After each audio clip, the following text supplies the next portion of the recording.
ಇದು ರಿಪಬ್ಲಿಕ್ ಕನ್ನಡದ ಮತ್ತೊಂದು ಎಕ್ಸ್ಕ್ಲೂಸಿವ್ ಸುದ್ದಿ. ಲೋಕಸಭಾ ಎಲೆಕ್ಷನ್ ಅಲ್ಲಿ ಮಿನಿಮಮ್ 20ಕ್ಕಿಂತ ಹೆಚ್ಚು ಸೀಟ್ ಗೆಲ್ಲಬೇಕು ಅನ್ಕೊಂಡಿರೋ ಕಾಂಗ್ರೆಸ್ಗೆ ಹಿಂದುತ್ವದ ಆತಂಕ ಎದುರಾಗ್ತಾ ಇದೆ.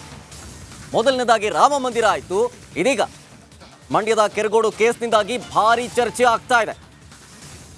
ಹಿಂದುತ್ವ ಅಸ್ತ್ರವನ್ನ ಬಿಜೆಪಿ ಜೆಡಿಎಸ್ ಮಾಡಿಕೊಂಡಿದೆ. ಇದರ ಪರಿಣಾಮ ಲೋಕಸಭಾ ಎಲೆಕ್ಷನ್ ಮೇಲೆ ಬೀರಲಿದೆ ಅನ್ನುವಂತಹ ಆತಂಕ ಇದೀಗ ಕಾಂಗ್ರೆಸ್ನಲ್ಲಿ ಮನೆ ಮಾಡ್ತಾ ಇದೆ. ರಿಪಬ್ಲಿಕ್ ಕನ್ನಡಕ್ಕೆ ಅನೇಕ ಕಾಂಗ್ರೆಸ್ ಶಾಸಕರು ಮಾಹಿತಿಯನ್ನ ಕೊಟ್ಟಿದ್ದಾರೆ. ಹಿಂದುತ್ವ ವಿರೋಧಿ ಅಂತ ಹೇಳಿ ಜನಾಭಿಪ್ರಾಯ ಮೂಡ್ಬಿಡುತ್ತೆ ಅನ್ನುವಂತಹ ಆತಂಕ ಕಾಂಗ್ರೆಸ್ ನಾಯಕರದ್ದು. ಬಿಜೆಪಿ ಜೆಡಿಎಸ್ ದೊಡ್ಡ ಮಟ್ಟದಲ್ಲಿ ಇದನ್ನ ತೆಗೆದುಕೊಂಡು ಹೋಗುತ್ತೆ. ತೀರಾ ಹಿಂದುತ್ವ ವಿರೋಧಿ ಹಣೆಪಟ್ಟಿ ಬಿದ್ರೆ ನಿಜಕ್ಕೂ ಲೋಕಸಭಾ ಎಲೆಕ್ಷನ್ ಅಲ್ಲಿ ನಾವು ಅಂದ್ಕೊಂಡಂಗೆ 20ಕ್ಕಿಂತ ಹೆಚ್ಚು ಸೀಟ್ ಗೆಲ್ಲೋದು ಕಷ್ಟ ಅನ್ನುವಂತಹ ಅಭಿಪ್ರಾಯವನ್ನ ಕಾಂಗ್ರೆಸ್ ನಾಯಕರೇ ಹೊರಗೆಡವ್ತಾ ಇದ್ದಾರೆ. ರಿಪಬ್ಲಿಕ್ ಕನ್ನಡಕ್ಕೆ ಇದ್ರ ಬಗ್ಗೆ ಅನೇಕ ಶಾಸಕರು ಮಾಹಿತಿಯನ್ನ ಕೊಡ್ತಾ ಇದ್ದಾರೆ.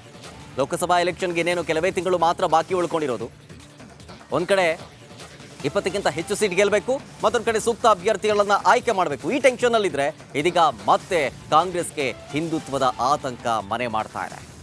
ಇನ್ನು ಇದ್ರ ಬಗ್ಗೆ ಹೆಚ್ಚಿನ ಡೀಟೇಲ್ಸ್ ಕೊಡ್ತಾರೆ ನಮ್ಮ ಪ್ರತಿನಿಧಿ ಬಸವರಾಜ್ ನೇರ ಸಂಪರ್ಕದಲ್ಲಿ. ಬಸವರಾಜ್, ಒಂದ್ ಕಡೆ ಲೋಕಸಭಾ ಎಲೆಕ್ಷನ್ ಅಲ್ಲಿ 20ಕ್ಕಿಂತ ಹೆಚ್ಚು ಸೀಟ್ ಗೆಲ್ಲಬೇಕು, ಸೂಕ್ತ ಅಭ್ಯರ್ಥಿಗಳನ್ನ ಕಣಕ್ಕಿಳಿಸಬೇಕು. ಈ ರೀತಿಯಾಗಿ ಟೆನ್ಷನ್ ಅಲ್ಲಿದ್ರೆ ಇದೀಗ ಕಾಂಗ್ರೆಸ್ಗೆ ಹಿಂದುತ್ವದ ಆತಂಕ ಶುರುವಾಗ್ತಾ ಇದೆ. ಇದರಿಂದ ಹೊರಗೆ ಬರೋದು ಹೇಗೆ ಅನ್ನೋ ನಿಟ್ಟಿನಲ್ಲಿ ಕಾಂಗ್ರೆಸ್ ಏನೆಲ್ಲ ತಯಾರಿಯನ್ನ ಮಾಡ್ಕೊಳ್ತಾ ಇರ್ಬೋದು?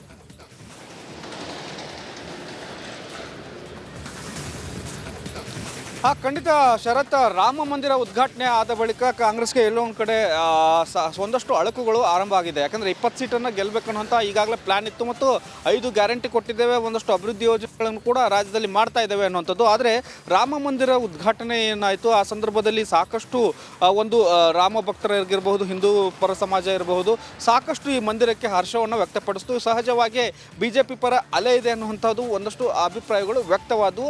ಹಾಗಾಗಿ ಸಹಜವಾದಂಥ ಅಸಮಾಧಾನ ಅಥವಾ ಸಹಜವಾದಂಥ ಆತಂಕ ಕಾಂಗ್ರೆಸ್ ಪಕ್ಷದಲ್ಲಿದೆ. ಎಲ್ಲಿ ನಮ್ಮ ಮತಗಳು ಕಿತ್ಕೊಂಡು BJP ಕಡೆ ಹೋಗ್ತವೆ ಅನ್ನುವಂಥದ್ದು. ಯಾಕಂದರೆ ಇತ್ತೀಚೆಗೆ ಹನುಮ ಧ್ವಜ ವಿವಾದಗಳು ಕೂಡ ಮಂಡ್ಯದಲ್ಲಿ ಆಗಿರತಕ್ಕಂಥ ಸಂದರ್ಭದಲ್ಲಿ ಅದು ರಾಜ್ಯವ್ಯಾಪಿ ಪ್ರತಿಭಟನೆಯನ್ನು BJP ಮಾಡ್ತಾ ಇದೆ. ಕಾಂಗ್ರೆಸ್ ಹಿಂದುತ್ವ ವಿರೋಧಿ ಅನ್ನುವಂಥದ್ದನ್ನೇ ಜಾಸ್ತಿ ಫೋಕಸ್ ಮಾಡ್ತಾ ಇದೆ. ಅದಕ್ಕೆ JDS ಬೆಂಬಲ ಕೂಡ ಸಿಕ್ಕಿರೋದ್ರಿಂದ ಸಹಜವಾಗಿ BJP ಪಡೆ ಇನ್ನಷ್ಟು ಅದನ್ನು ದೊಡ್ಡ ಮಟ್ಟದಲ್ಲಿ ತೆಗೆದುಕೊಂಡೋಗಿ ಪ್ರತಿಭಟನೆಗಳನ್ನು ಹೆಚ್ಚಿನ ಒಂದು ರೀತಿಯಲ್ಲಿ ಮಾಡ್ತಾ ಇದೆ. ಆ ನಿಟ್ಟಿನಲ್ಲಿ ಕಾಂಗ್ರೆಸ್ ಪಡೆಗೆ ಸಹಜವಾದಂಥ ಒಂದು ಆತಂಕ ಈಗ ಎದುರಾಗ್ತಾ ಇದೆ.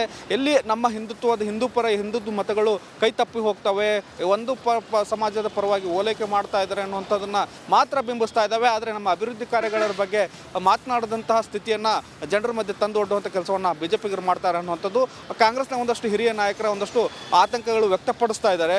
ಇದು ಚುನಾವಣೆಯಲ್ಲಿ ನಮಗೆ ಖಂಡಿತವಾಗಿಯೂ ಕಾಂಗ್ರೆಸ್ಗೆ ಒಂದಷ್ಟು ಹೊಡೆತವನ್ನು ಕೊಡುತ್ತೆ ಅನ್ನುವಂಥ ಒಂದು ಆತಂಕ ಕೂಡ ವ್ಯಕ್ತಪಡಿಸ್ತಾ ಇದ್ದಾರೆ. ಆ ನಿಟ್ಟಿನಲ್ಲಿ ಹೆಚ್ಚು ಗ್ಯಾರಂಟಿ ಯೋಜನೆಗಳನ್ನು ಪ್ರಚಾರ ಮಾಡಬೇಕು ಅನ್ನುವಂಥ ಒಂದಷ್ಟು ಅಭಿಪ್ರಾಯಗಳನ್ನು ಕೂಡ ವ್ಯಕ್ತಪಡಿಸ್ತಾ ಇದ್ದಾರೆ. ಒಟ್ಟಾರೆಯಾಗಿ ಇನ್ನೊಂದು 2 ತಿಂಗಳು ಏನಿದೆ, 2 ತಿಂಗಳು ಹಿಂದುತ್ವ ಮತ್ತು ಈ ಒಂದು ಅಲೆಯನ್ನು ಎತ್ಕೊಂಡು BJP JDS ಹೋಗ್ತಾ ಇದ್ದಾವೆ. ಅದು ವರ್ಕೌಟ್ ಆಗಿದ್ದೇ ಆದಲ್ಲಿ ನಾವು 20 ಸ್ಥಾನವನ್ನು ಗೆಲ್ಲಬೇಕು ಅಂದ್ಕೊಂಡಿರ್ತಕ್ಕಂಥ ಕಾಂಗ್ರೆಸ್ಗೆ ಭಾರಿ ಹಿನ್ನಡೆ ಆಗಬಹುದು ಅನ್ನುವಂಥ ಲೆಕ್ಕಾಚಾರಗಳಿದ್ದಾವೆ. ಹಾಗಾಗಿ CM ಆಗಲಿ DCM ಆಗಲಿ ಕೂಡ ಪದೇ ಅವರು ಮಾಧ್ಯಮಗಳಿಗೆ ಬೈಟ್ ಕೊಡುವಂಥ ಸಂದರ್ಭದಲ್ಲಿ ನಾವು ಕೂಡ ಹಿಂದೂ ಅನ್ನುವಂಥ ಮಾತುಗಳನ್ನು ಪದೇ ಉಚ್ಚಾರ ಮಾಡ್ತಾ ಇದ್ದಾರೆ. ಇವೆಲ್ಲವನ್ನು ಗಮನಿಸ್ತಾ ಹೋದರೆ ಸಹಜವಾದಂಥ ಆತಂಕ ಕಾಂಗ್ರೆಸ್ ಪಕ್ಷದಲ್ಲಿ ಈಗಾಗಲೇ ಚರ್ಚೆ ಆರಂಭವಾಗಿದೆ. ರಾಮ ಮಂದಿರ ಮತ್ತು ಈಗ ಇತ್ತೀಚೆಗೆ ಇದ್ದಂತಹ ಹನುಮ ಧ್ವಜದ ವಿವಾದ ಕಾಂಗ್ರೆಸ್ ಪಕ್ಷಕ್ಕೆ ಹಿನ್ನಡೆ ಆಗಬಹುದು ಅನ್ನುವಂಥದ್ದು. ಶರತ್, ಥ್ಯಾಂಕ್ ಯು ಬಸವರಾಜ್ ಡೀಟೇಲ್ಸ್ಗಾಗಿ.